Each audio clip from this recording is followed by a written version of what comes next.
Hi, everyone, and welcome back to First Time in the Ring. Today, we're talking about one of the biggest moments in any showman's journey, bringing home your first pig. If you're new to showing pigs, this episode will help you start off on the right foot. I'm excited to be joined by Brylee Peoples, who is going to share her experience and best advice for first-time exhibitors. My name is Brylee Peoples. I have been in the livestock industry for my entire life, so 20 years. I showed pigs growing up for about 13 years. It's kind of learning how to show at the same time. And now I work on an operation where we raise from start to finish show pigs out here in San Angelo, Texas. And so then today we're talking about what you do when you first bring home your pig. And so say I just walked in, I just got my first pig, he's walking out the trailer. What should the pen setup look like almost? So my pen setup looked different than some other barns, and I feel like I've never walked into a barn that has the exact same setup. So really, space is the big thing. If your barn can only hold 3 pens comfortably, that's all it can hold. Don't bring your barn over capacity because you want to hold more animals, because in the long run, that's just going to hurt you. So you definitely need to have good pen space and pretty decent sized pens. I think the smallest I would do is like a 5x5, but some situations are different. You need to have a good area for your feed where it's not going to be out in the weather, a good spot to have a wash rack. Some people have portable ones and it's just dirt, but you need to have a designated spot to wash. And then if you have scales, your scales need to be on some kind of solid concrete. And then what's the very first thing you do when you get your hog home? So when I first bring home any of my show pigs, I think it's important to grow your relationship with your animal before you begin a working partnership. My suggestion is sitting in the pen with your animal for at least 30 minutes a day so they can get used to your smell and your voice and kind of your movements because they are in a new spot too. So after the first day or two, I'd introduce a brush and start brushing them while you sit there, kind of just getting them used to that feeling, that different texture, things like that. And then the third or fourth day, I start gently tapping them with a show stick. And so, kind of rubbing it along their back, tapping them very lightly in the face, just so they're like, oh, that's not, they get used to just the feeling of something touching them. That's not your hand or a brush. And while I'm doing all of this, I'm giving treats, vanilla wafers, a little cup of feed, something like that. Vanilla wafers always works. Some people like marshmallows, but something like that just to reward them so that they know that it's a partnership and you got to give something to get something. You got to give them a little bit so that they give you their trust. After that first week, I started bringing my pig out of the pen into a small restricted area. I started out with the hallway of my barn because it was a little bit bigger, had some space to turn around. But if you don't have that, a small area outside of a pen designated to walking where a smaller pig plus you can walk a couple laps, but not have him run across your yard or across your pasture. And then I think the biggest thing to remember is just patience is key. When you first get that animal, it's not going to know who you are. You have to understand that you don't want them to have a negative association with the show stick or with any part of you. So that's why we do the light tapping, the very small movements, and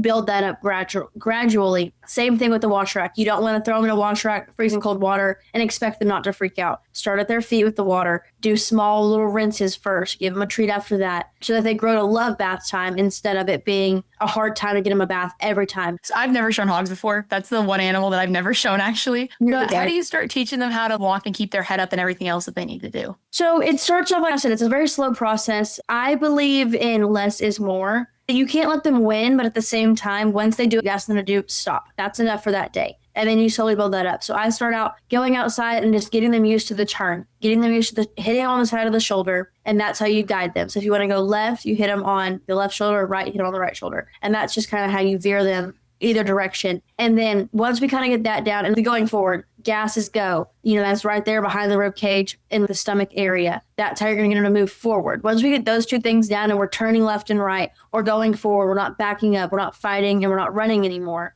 That's when we can start working on the head, because you can't do anything with the head up if you're standing still. And so doing that, once again, it's just making sure that your hand placement is correct is probably the biggest thing. Whenever I do any kind of showmanship clinic or a lesson, the biggest thing that I always correct is your hand placement. If your hand is not low to the ground, like low to the side of the pig's face, and you're not stepped out just a little bit where you can see where your stick is hitting the animal, you have no idea what you're doing. You could be hitting that pig in the side of the eyeball, and that's why they're not getting their head up. So you need to be, hunched down a little lower, see where your stick is at, take a step off their body, and then make sure it's right underneath their chin and just really light taps. It may take a pop here and there, and that's okay. But once you pop them and they do what they're supposed to, they jolt that head up, very soft taps to keep it there. Okay, and then moving on, the new thing with having pigs, or I believe, is that they have lots of hair on them now these days. Is there a way that you go through and how do you grow hair on a pig and make them grow more? Do you washing them and all that? So I will say that now we've gotten to the point in the industry where it's gotten to be a genetic thing as well. We've grown hair so well that it's become genetics to a certain extent. But at the same time, that does not mean you cannot make a bald pig grow hair. I've had plenty of them that came to me with awful skin and hair, and we made it beautiful. So it's consistency.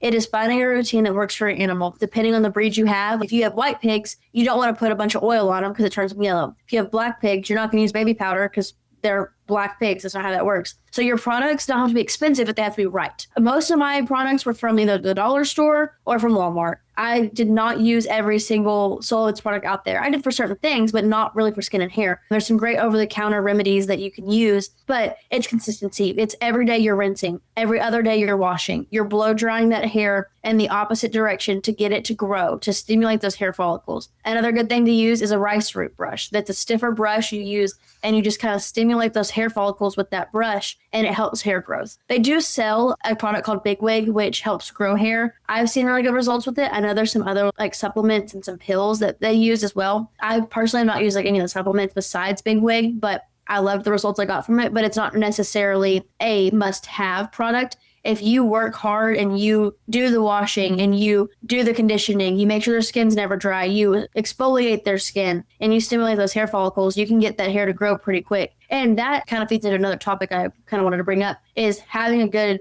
support system behind you. If you have a good breeder, or you have a fitter or an ag teacher, they can also help you find the perfect routine for you, because every pig's different. Me, whenever I was still showing, I had 7 pigs in the barn, and all 7 of them usually had something different I was doing to them at any given time, because they're just all going to be different because of their genetics. Some of them didn't need any help. Some of them I had to do 18-step routines to get a little bit of leg hair. But having someone who can help you guide in that direction of what's going to work, what's not going to work, what extra things can I add or take away to help me with that. So after you first get your hog home and you're looking at it, how do you know that your pig is healthy and adjusting well? And what would you do with any illnesses that they have, and how do you prevent them? So the biggest thing with illness and prevention is making sure your barn's clean before they even get in there. And that can also be included in first getting your pigs / before you even get them. That barn needs to be sanitized. It needs to be bleached. It needs to be dried after it's bleached. It needs to have, you can go buy sanitation solution and power wash your barn with that. There should be no remnants of a pig before, or an animal before, or a builder before in that barn before your actual project gets in there. For that reason of, you don't want to cross-contaminate anything, because then you don't know where it came from. Same thing goes with any of your feeders. You need to be washing your feeders out once a week, just in case something gets in there nasty. Washing them once a week helps prevent that. I will say I didn't always do that. I also had a lot of sick pigs at times. When I started washing my feeders out more, I didn't have as many sick pigs. Deworming is another big thing. I know that's not necessarily a sickness, but it is a parasite. Deworming every 30 days, how you're supposed to, is another big deal that needs to be done. But that's another big one. The signs, I mean, obviously I'm not a veterinarian, so that's another point that I kind of wrote down, was having a good vet that you make a connection with and that you know to trust. You have it on speed dial. You can say, hey, doctor, I need a little help. I've got this question, and they'll answer your questions for you. That's another good connection to have. But looking at the state of, are their ears up, or are their ears in the position they're supposed to be? If they've got up ears, are they up and alert and look happy, or are they kind of droopy, looking a little sad, like they might not feel good? Is their tail tucked? Is their back all hunched over? Because if those things are in place, then that's a good sign that they don't feel good. Another thing is if they're eating. If they come off feed, it could be a sign of multiple things. They could not feel good. They could have stomach ulcers. Stomach ulcers is the biggest digestive issue with swine, because they're monogastrics just like humans are. So same when you get an ulcer, so can pigs. But, cattle don't fight that issue. Sheep don't fight that issue. Goat don't fight that issue. It's only pigs. And so making sure that if they're running from their feeder to their water, back to their feeder, back to their water, it's probably an ulcer issue. You need to contact your vet. That can also mean that they're just in heat. A young gilt's first time in heat, they're not going to eat very much. They don't feel great, and they feel different. It's a lot of those kind of things sometimes that you've got to watch for. You know your pig's normal behavior. When that behavior is not normal, something is wrong. They're not just moody. Pigs don't get moody how people do. Something's wrong, and you need to make sure you contact a vet. It's good to be able to give shots by yourself to learn how to do that. I'm not going to say you absolutely have to. I've gotten very good at it doing what I do. I probably gave 60 shots today to the pigs. So, but the first shots can be scary, and so that's a good time to have an ag teacher or a vet on call that you can get to help you with those kind of things. And just have the standard medications.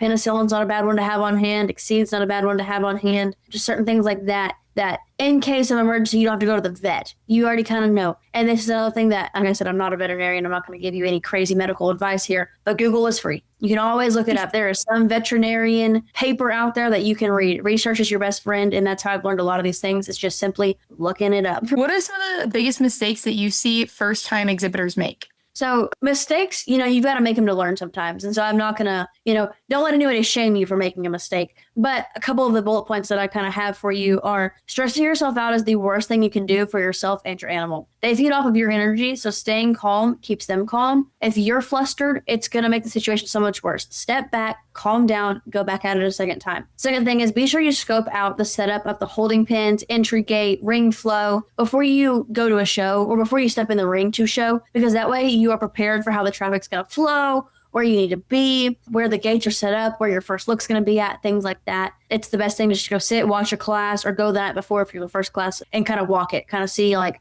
is on foot, how is this going to flow? How am I going to move around? Never forget your papers, because that is the most stressful thing to do when you're trying to enter the ring. And a parent or friend has to run to the show box and bring them back to you. I've done it. I get my butt chewed out for it. It happens. It's going to happen to you if you show papered animals. I know bears aren't papered, but if you do show breeding gilts, they are papered. And so it's happened. Where's papers? I can't find Sansa's papers. And she's in the ring. Well, everyone's stressed now, but it happens. Running late on show days starts you off on the wrong foot. So be in the barn earlier than you think you need to be, so you have plenty of time to relax, get ready, get your animal ready, eat a good meal, make sure that you're ready for the day, because it's just like if you're going to run a marathon. It's going to be a long, tiring day, and you need to be there early so you're not stressed out. Therefore, your animal's not stressed out. And the people around you, because you want everyone to be in a good mood. Probably won't happen, but you can try. Negative reinforcement is something required, but keep it to a minimum. If you're constantly heavy-handed and aggressive with your animal, they'll grow to be scared of you, and this is only going to harm your relationship. And I've made that mistake. I've had animals that I just get frustrated, and I'm a little bit more aggressive than I should be, and that doesn't help anything. You don't want your animal to listen out of fear. You want them to listen because you'll learn a partnership and they trust you.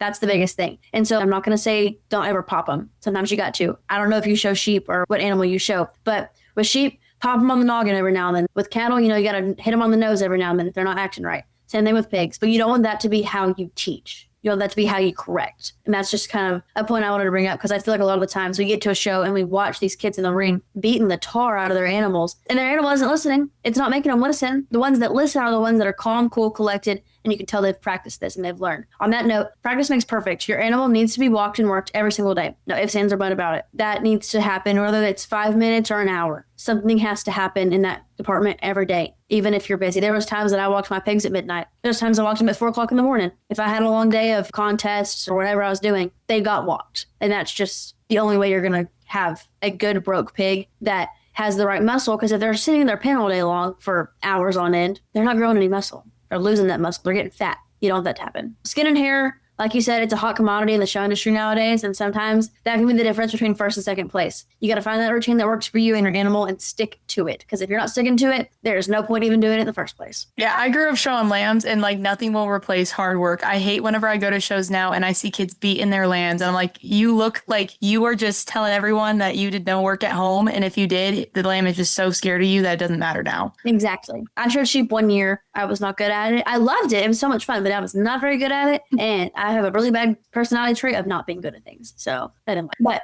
I still love them. I think it's like, if I was going to show anything else, it'd definitely be sheep. Then what are some of your tips for first-time exhibitors? Back to that routine thing. Finding a routine that works for you on show day is so important. Mine included eating a really good breakfast and my AirPods with my favorite hype music and sitting with my animal before the crazy began. That may be 10 minutes, that may be an hour. Whatever extra time I have, that's why I like getting to the barn early, because I could go get myself a breakfast burrito from the cart outside of San Antonio. It's the best burrito ever. My favorite time of year is San Antonio breakfast time. And then putting my AirPods in and not listening to anybody else around me, and just me and my animal kind of connecting, getting ready for the day. I don't know if they actually understand what's happening, but I did, and it made me so much calmer. Show day will be hectic and sometimes really stressful, so to remember to breathe. And this routine will help keep you grounded, because that's another big thing, is you want to know, keep your head on your shoulders. You don't want to be running around frazzled. I prayed with my family before I walk into the ring every single time, which calmed me down, and it reminded me that it was all in God's hands, because at the end of the day, that's all that matters. It's just a pig show. It's just a sheep show. It's just a cattle show. But at the end of the day, all that matters is that we're with good people and that it's all in God's grace. Wearing work clothes to the barn before and then changing into your show clothes, because it's going to be a work heavy day. You're going to be washing, blow drying, feeding, doing all the things. You don't want your show clothes to be dirty, because if you get a backdrop picture, you're going to be cleaning it, or clean as you can be. Sometimes things happen even in the ring. I was blessed with friends who showed up for me no matter what, and they were always beside me, and we had a routine where we never let anybody walk to the ring alone. There was always somebody with a spray bottle, someone with a brush, and someone clearing the crowd for every kid on the way to the ring. No ifs, ands, or buts about it. It didn't matter who was showing at that moment. 2 or 3 kids went back and helped get that next kid up there. and support. And that's just, it's growing your village. You need a village. You cannot do this as one person. You have to have some kind of support system, and supporting your friends and growing your village, because those people will be with you through every win, through every loss, through every banner picture, every backdrop, everything. And that's just, you need that good sturdy foundation of, it can be 2 people total. It can be just your parents. I had a huge group that I ran with, and we all showed together, went to every show together, and we made some really good memories. I didn't have friends in high school, so I only had my show friends that I saw when we went to shows. And that made it so much easier, because I only worried about me and my pig. And when it was their turn, all they worried about was them and their pig. So, us, the other kids, were getting the spray bottles, the brushes, the papers, all that kind of stuff. All right. And then what is some advice you wish someone had given you when you started? I wish someone would have told me how big of a commitment a livestock project really is. So like I told you earlier, I grew up doing this, but I also grew up with a family who raised the animals. And so I was kind of spoiled. And whenever I was really young, like 5 to 8-ish, very young, I didn't have to do much. I showed up and I showed the pig and I left. It was great. Got a corn dog afterwards. It was awesome. I loved it. But there were things that once I grew up, there's a lot of things that I missed. So that I could be in the show barn washing pigs or working here late at night. I wouldn't trade that for the world. But I think that a lot of kids nowadays kind of get pushed into this by people like their parents, an ag teacher, because they're trying to get, a quota hit or whatever the situation might be. And they're not being truthful with these kids, saying that it's so much time. It's more time than any sport you're ever going to play takes. It's more time than any other hobby you have. It's a true commitment. And I feel like a lot of animals end up getting neglected because of that, or kids end up giving up halfway through because no one told them that it's literally going to take you all your time. But it's very rewarding, and you gain a lot from that experience. And like I said, would not trade it for the world. Finding a reputable breeder, ag teacher, fitter, anything like that you can go to with questions or concerns. This will help you in the long run to build your village. And they also help build your feed plan, pick out your pigs, or give you tips on the best skin and hair routine. Whenever you're first starting, you're not going to know everything. You're not going to know how to pick out your own pig. You're not going to know how to feed a pig, the correct diet, how to change that diet throughout the year. I always sent a video to my breeder once a week, and he gave me tips, told me what I needed to change, what I needed to keep doing. And that's how you win banners. That's how you win buckles. That's how you do all that kind of stuff, is having someone to go to who knows more than you do. You can't just think that you got this by yourself, because even now, I still call my boss 15 times a day and ask him what to do about things. And I've been doing this for 20 years. You just have to have someone else with a little bit more knowledge to fall back on when you have questions, because you can't do it by yourself. And then earlier, going back to what you said, it was a few questions ago, but you said something about a first look. Do you want to explain to me what that is? So a first look for pigs is a little different than some of the other species, because you're not on a halter or on a lead. It's just you and your stick. So a first look is the very first time the judge puts his eyes on your animal. It is the 5 seconds that you have where it's just you. You're not fighting the crowd. Every other species, you're in a line. You get your time that you're supposed to be looked at. With pigs and all like that, you got to fight for that spot. So your first look is very important. You want to come out of that gate with with the pig's head up and just strutting. You want him to strut his stuff, look pretty, act pretty, and you need to make sure you're making direct eye contact with that judge when this is happening. And before you even go in, whenever your gate guy's holding that gate and before the judge nods his head and tells you to come on out, see where the other animals are at. In a good show ring, the other exhibitors are going to notice out of your way. That is the big thing. When everyone else has their first look, you don't go cut them off to try and get another one from the judge. You let them do their thing. Back up a little bit, give them space. Sometimes, though, that doesn't happen. Some kids just don't know that, and they're going to keep cutting in front of you, or they may be just way too close. You don't have a very big bubble to do your look in. So you need to look at that before you even get through that gate. So you know, okay, I'm going to go straight for a few steps, then I'm going to turn right, left, go past the judge, whatever I'm going to do to get out of the way once my look is over, because you don't want to be stuck there or get in a position where the judge is still looking at you and, oh no, I ran out of space. Now I've got to do this really awkward turnaround where my pig's all hunched up and looks really bad, and now I don't know what to do. And practice that at home. Get someone to stand out there in front of you and you practice that look, you practice that eye contact and that kind of stuff, because practice makes perfect. It sounds really stressful, but honestly, you do it 2 or 3 times and you've done it 100. You got it after that. Perfect. And then I believe, so I also do pictures at livestock shows and stuff, and hogs are always the hardest to take pictures of because you never really get time with just them other than that first look. Yeah. Do you have any more tips about showmanship for somebody who's showing for the first time? Yes. And I agree with that picture thing. I also do photos, and it can make me want to pull my hair out picturing a hog ring, and that's what I grew up doing. But anyway, so showmanship wise, like I said, practice. At home, that's when it counts. You cannot get to the show and expect your showmanship to be great if you don't ever do it at home. And so working, weaving around buckets, checking that, we call it a ham sandwich. It's you and then your animal and then the judge. You don't ever want to be in between the judge and your pig. You want the pig to be in between you and your judge. No matter where you're at, no matter if he's looking or not, that's how you need to be set up, is he has a full glance at that animal at all times. And so that's a big thing. Make sure your animal knows what a fence is. So I had a pretty big backyard and I didn't really have a show ring. So they kind of had the whole yard to walk in, which was good because I had a lot of space. But at the same time, they weren't around a whole lot of fences. And so there were certain animals that I had that would want to fight a fence or fight a gate because they'd never seen one and they know that's how they get out. And so making sure they know what a fence is and know that they can't stay on it. Do not let them ride the fence. They need to make sure that they need to be, a good 2, 3, 4 foot off of that fence at all times. You don't want them, squealing in the corner, trying to get back to a gate. And on that note, also taking your pigs in and out of the barn or the show ring in different directions every time. You don't want them to know where the entrance and the exit are because then they can fight you to get back there. And so we did all kinds of crazy stuff, loops, turns, backyard, front yard, front door, back door, all that kind of stuff. Just that way our pigs never quite knew where we were going to go. So whenever they were done, they didn't have a choice but to wait for me to tell them where to go to get back in the barn. And then is there anything else that you want to talk about that we haven't talked about?